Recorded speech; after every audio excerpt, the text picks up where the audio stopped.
So Terrifier 3 is coming out this week, so what better time than now to go back and tackle this franchise, start off where it all began, the original Terrifier. I'm sure what some of you guys are going to say, that's not where it all began. It actually began with All Hallows Eve, the proof of concept anthology short where Art the Clown originated, which would be true on a technicality, but come on, we all know Terrifier is where it really all began, the hype began to grow. And I'm somebody who's always been a little bit on the fence when it comes to the original Terrifier. I saw it a couple of years ago, kind of forgot about it, honestly, before 2 came out. It actually was kind of so forgettable to me. I put off watching 2 for quite some time because of it. Wasn't really a huge fan of the original one, but I went back and watched it for this series again. And I can say I actually liked it decisively better the second time through. So I'm somebody who's kind of been a little bit hit or miss when it comes to this franchise, especially the first one. But I do think there are some really cool elements, but I would be lying if I didn't say there were some terrible elements as well. So probably going to have a couple of divisive takes here, a couple of hot takes when it comes to this film, this franchise. So let's get into it. This is my review for Terrifier.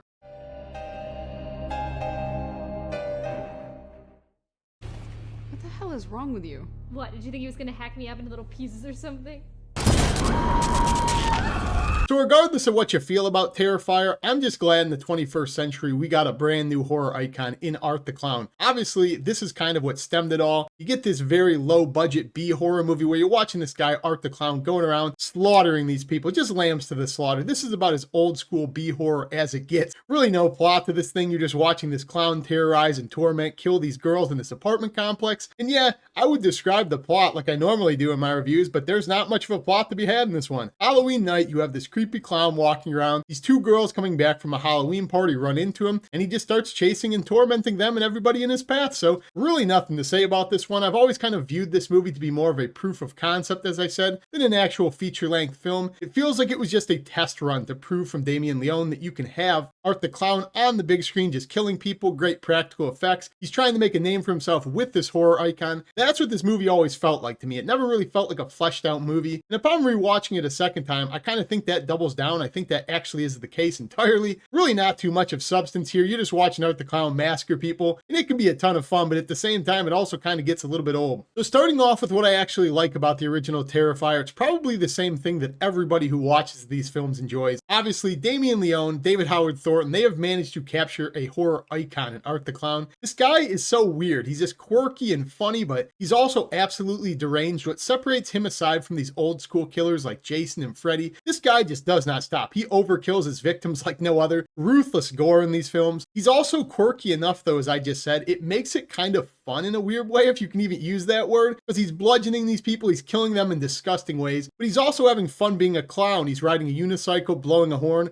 I saw a lot of Heath Ledger's Joker in him when I rewatched this. Just his antics, the way he gets disappointed when victims don't die a certain way. I saw a lot of those same mannerisms, and I cannot confirm that at all. Just my theory and what I see when I watch this. I would not be surprised at all if I heard testimony from him that was a lot of the inspiration to this character. The antics reminded me a lot of it. Second to that is obviously the gore. This franchise, if you're a fan of B horror movies, grindhouse films, has everything for you. Very creative gore, absolutely awesome practical effects, incredibly unique kills, some fun to be had there. I'm not somebody who normally really likes that aspect of horror films. I kind of avoid exploitative films. This film really skirts on the edge of that. It does have fun with the kills, so I'll give it a pass. As I said, this one does succeed, but I'm not normally somebody who really leans into heavy gore horror films. Art the Clown is so quirky, so fun, so cool. I can get on board with it, and it actually makes me enjoy this franchise. That being said, it would not surprise me at all if you're one of the people who said you do not understand this franchise. It is just not for you, because it is kind of a hard watch if you're not a gore fiend. But that being said, I have always found the Terrifier franchise to just be a respectable franchise. You know, I kind of rant on my channel sometimes about elevated horror, the route horror seems to be going, where everything is a giant metaphor and it's very abstract. I really think the success of this film and the Terrifier franchise as a whole is just the fact that they really leaned into what fans never get anymore. We really never get any exploitative B horror films like this anymore. Very over the top gore, just creative kills. Horror films just seem to be kind of up their ass at this point. I use that saying a lot too, where all they do is they talk about metaphors and allegories and it's talking about trauma and sickness. The Terrifier franchise doesn't give a fuck about any of that. He's just walking around, he's slaughtering victims. It's a throwback to a simpler time, and a time I actually miss sometimes in horror. But we just get to watch people get destroyed, and sometimes that's what we need as horror fans. I guess loosely getting into the plot of this, I already mentioned Art the Clown Leone is stalking these girls. They end up at this abandoned apartment building, and that's the whole movie. It's just scenes of him killing people over and over again. As I said, more of a proof of concept than an actual horror film, but that's okay. If you like what this movie has to offer, you'll enjoy it. A real issue I have with this film when it comes to actually kind of a critic brain, when it comes to diagnosing it, is it really does have terrible pacing in my opinion. Watching this again for the second time, as I said, the first time I watched it, found it kind of forgettable, didn't really remember what I was getting into. This time through it, I really feel like the pacing is just really bad. Like you can tell it's somebody's first film, first feature length, because the way this film's structured, you're watching him kill people, then there's absolutely nothing. You don't care about these characters, there's really nothing going on. Then he'll kill somebody and it is creative, but there's no stakes to any of it. You don't care about these characters, you're just watching him bludgeon people. And for that reason, I actually think the reason this film doesn't hold up as well as the second film, doesn't feel as fun. When I described Art the Clown being quirky and fun, this movie feels a lot more heinous and sinister than the second one. So the pacing of this, how fun it is to actually watch, I don't really enjoy this film that much compared to what it could have been and what it becomes eventually in number 2.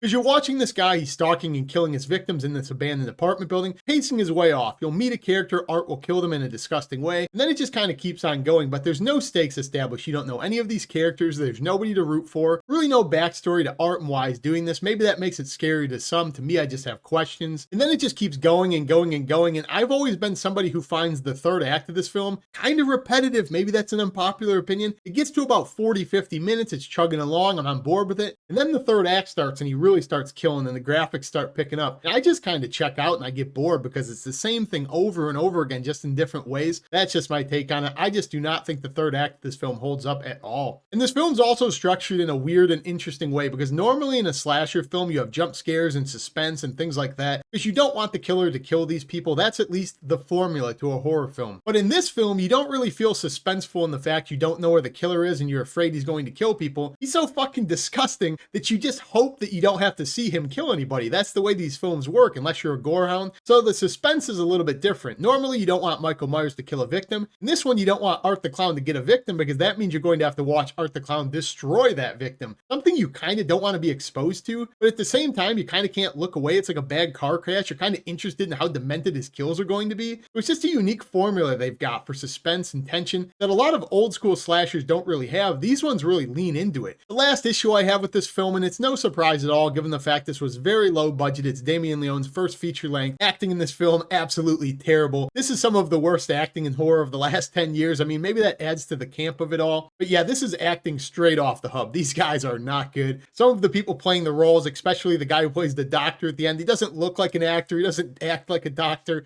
It's just all over the place. So again, doesn't really matter if what the fans want in this franchise. They want to watch these people get destroyed anyways, but just something I always notice, the acting in this film, hard to overlook. It is that bad. But overall, I will say I do enjoy this film for what it's trying to do. It's not my favorite by any means. This is kind of a forgettable film in my eyes when it comes to horror films. Not a film I really particularly care to revisit. It's not really one of my classics. I do enjoy what this film created. I enjoy Art the Clown stemming from it. I enjoy it as a proof of concept. I do like some of the kills, especially the saw scene. If you know, you know. But overall, this is not a film I am fanatical about. I enjoy it well enough. It is fine. I definitely think you could do worse. So I'm assuming all of you guys have seen this by now. Comment down below, let me know what you think of it, or let me know how you think it compares to number 2, or what you think the best kill in this film was. I'm going to put a link to all my other Terrifier reviews I'm going to do up here at some point, so click on that. You want to watch my series. If you haven't subscribed already, join me down below, but that's all I got in this video.